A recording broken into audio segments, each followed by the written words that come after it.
Happy Monday, guys. So we are on, I think, the last week of the star review. I think next week we'll be doing something differently. So, again, Miss Rotolo and I don't want to really do the problems for you. We just want to kind of help you through it because we are not taking a star this year. So we kind of want to see what you remember, what you know, what your strengths and what things that we could work on. For next year, because you will be with Miss Warren next year, so she needs to know what kind of things you need to work on. So I'm really looking at these to see what things that you are still having a little trouble with. So again, I don't want to help you, or I don't want to do the problem for you. I just want to help you kind of through it.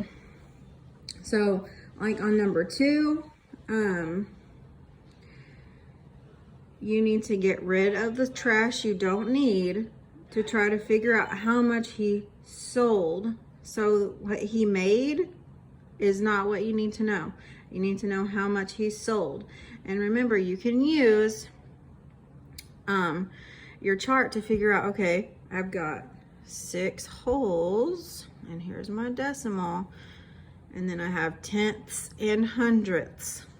So you can use a place value chart to help you. So my decimal goes here.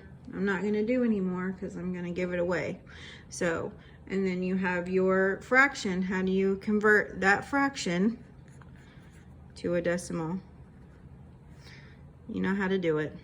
Okay, and then number 3, you're comparing fractions, which you know how to butterfly multiply, but I want to keep reminding you how to do the least common multiple because it's really important, because in 5th grade, that's what you use. You do not butterfly multiply. So it's very important that we remember and learn how to do this. So we've got, so I'll just do A. We're comparing 3/4 and 7/12. So it says 3/4 is less than 7/12. Well, okay, we don't know.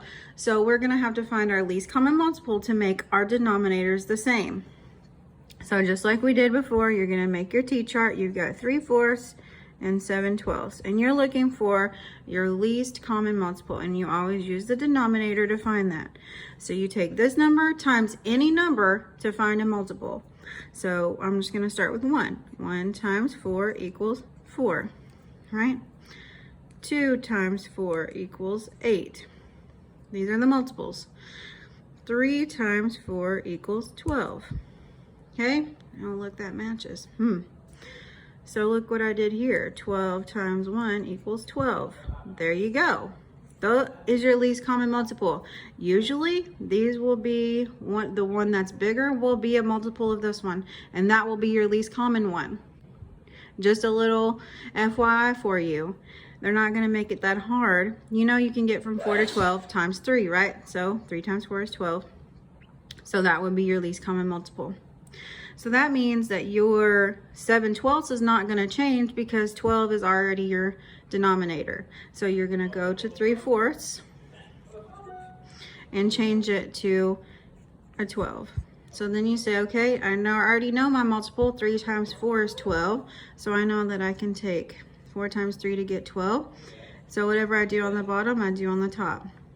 3 times 3 is 9.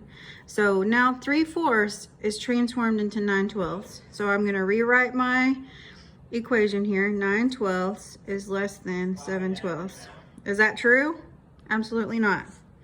So that cannot be correct. Okay, practice with this. I know that the butterfly multiply is easier, but this is what you're going to have to do in 5th grade. So practice with this. It's easy.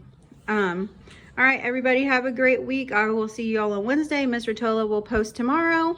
Call me if you have any questions. Tomorrow we will be doing our chat at 5:30. I can't wait to hear from y'all then. Bye.